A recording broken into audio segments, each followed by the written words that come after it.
Hello, welcome back to the YouTube channel of Bethel Evangelical Free Church Hanley. I'm Pastor Gervais Charnley. This is another historic church in Shropshire. In the last video, we looked at All Saints Puritan, and I mentioned it was a chapel of Edgmond. Well, this is St. Peter's Edgmond, the mother church of a very large parish, so big that it had to be subdivided into chapelries. And there's a number of reasons for this, one of which is, of course, that originally many of these parishes, these were served by multiple priests. They were central places for lots and lots of scattered farmsteads, and that certainly was the case here. Edgmond was supposedly founded in 1080 by Roger of Montgomery, and nothing of that building survives today except the font. All the fabric has gone because this is a big, important place, and so the church has been rebuilt at least twice. The chancel is the oldest part today, it's 14th century. The rest, there's some earlier fabric in the walls, but basically what we see is 15th century. So we'll have a look around inside here, and just before going on to the tour, this does have a Puritan connection. In 1662, Thomas Gilbert, the then incumbent, then rector, was ejected for nonconformity. He wouldn't agree to use the Book of Common Prayer, probably never read it because it's only recently been published, and he would have, on the one hand, had the scruple, well, I'm not going to agree to something I haven't read, and on the other hand, probably the suspicion, and the people behind this are not people who I trust. So he was kicked out and became a nonconformist. The church remains in use, of course, today, so we'll have a look around and again notice the usual notable features. As usual, then, we start at the west end. You can see here, this church is meant to be seen from here. It really is an impressive vista. The two arcades now, the north one is different from the south. They're both the same number of arches, but the north, the columns are taller, and they're a slightly different construction. So I suspect that the north arcade is the older one and the south is the later. I could be wrong, could be the other way around. Still, one thing you will notice here, what's that? That looks like the spring of an arch that has been, the rest of it's been removed. So that's the remains of an earlier arcade that has been replaced. Now there's a similar setup on this side, except that you don't have quite the well, you do, don't you? So now I reverse my thought. What's happened here is the old arcade has come down and been rebuilt, not quite the same. So there we are. Problem solved. Now, here's the font. This is a beautifully carved Norman tub. You can see the interlaced carving there. It's early Norman. Very, very beautiful. And this is a modern, basically the kitchen area. It's connected to the vestry, which was built in 1911 to celebrate the coronation of George V. This is probably the young people's chapel. You can see you've got the Child Christ, and then you've got the Scout group. And here we have some of the older glass. This is all armorial, and some of it may be medieval. Being armorial, of course, it will have survived, but you have got some roundels of some faces and things. There's a face at the top there. So proceed to the east here and lectern, and then behind it you've got the War Memorial. This is in Thanksgiving, the Second World War Memorial, Thanksgiving to God for victory after the war, AD 1939 to 45, in memory of those who gave their lives. We have there the pulpit, which is probably Victorian or early 20th century, and you've got figures of the evangelists attached to it. And the chancel. This is 14th century, I say, and obviously thoroughly Victorianized. The choir stalls were given in thanksgiving for the recovery of King Edward VII in 1902. He's taken ill before the coronation, and there's this awful thought, what if he dies before he's crowned? And he does recover and proves to be a decent king for his relatively short reign. He was, of course, the oldest man to become King of England before King Charles III. And, of course, his mother was the oldest monarch of England before Queen Elizabeth II. There's the organ. This was set up and the organ chamber built about 1900.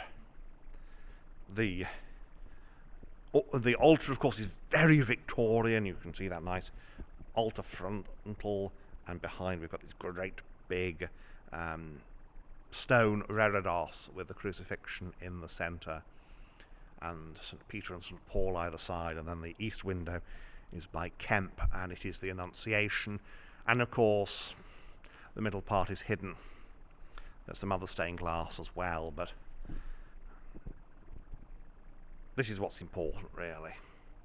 So, and here we have Mary Magdalene and Martha. There's the usual confusion between Mary of Bethany and Mary Magdalene. They're two different people. That's why they're called Mary Magdalene, Mary of Bethany. Mary Magdalene means of Magdala. Magdala is not Bethany. There's a confusion by a pope at some point that leads to all these things going weird. But it's always good to be able to blame the pope for something. I joke, by the way. I jest.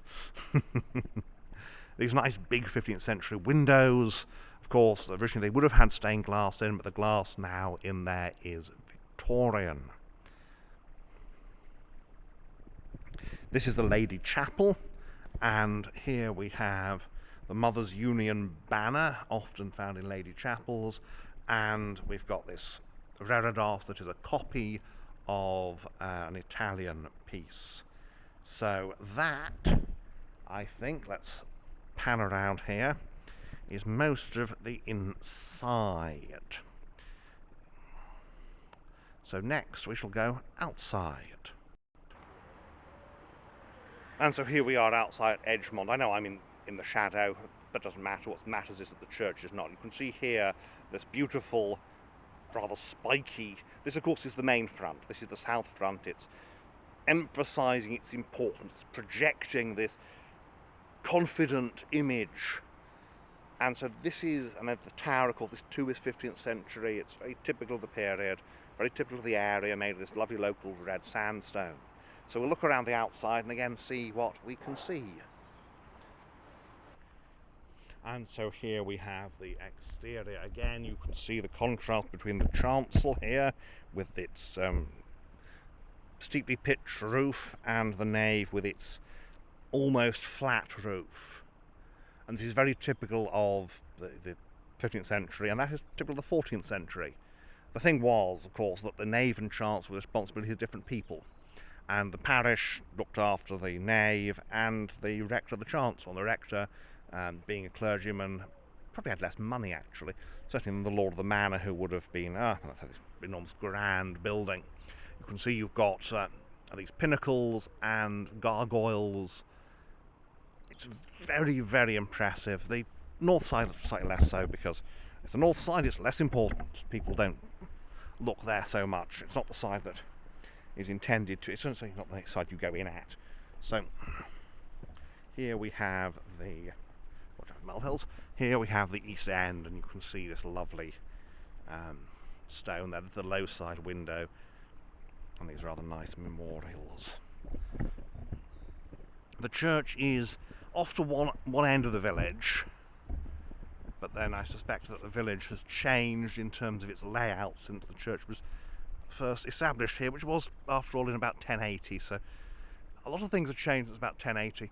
Originally there have been pinnacles in the corners of the tower, probably also a pinnacle in the centre crenellation, but they've come down because, of course, they would be quite vulnerable to weathering, and this local sandstone, well, what that means is you either have to replace them, or you have to keep a very good and you have to keep a good careful eye on them, or you just remove them and then they're not an issue. So the organ chamber out there, that of course is very late 19th century. The tower with its flying flag, and we go along here, and the north side is much plainer, which you would expect. Sometimes they're not, but normally the north side is plainer. Now you can see the churchyard cross, which is Victorian. That tower. Just like there may have been pinnacles, but obviously they've been taken down. Again, safety reasons. Pinnacles are dangerous. If they become overly eroded, they can fall. And so, originally, this is the original nave, and then we've got the vestry added at the back.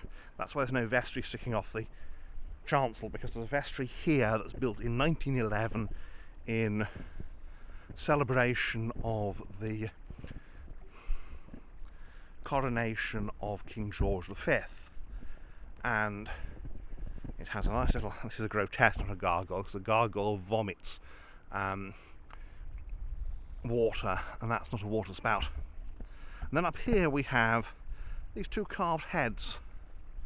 So I'll just move around here and stop, and you can see on the one side we have the king, and the other we have, and now I'm not sure whether that's the Bishop of Lichfield at the time or whether it's the Archbishop of Canterbury, because of course the Archbishop crowns the king, but still we have definitely King George V with his famous whiskers.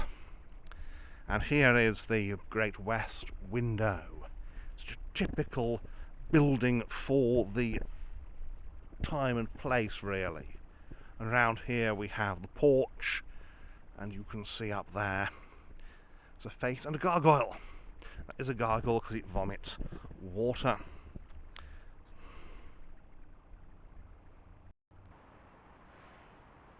So there we have it, St. Peter's, Edgmond. Well, thank you for watching, and may God bless you and keep you until next time.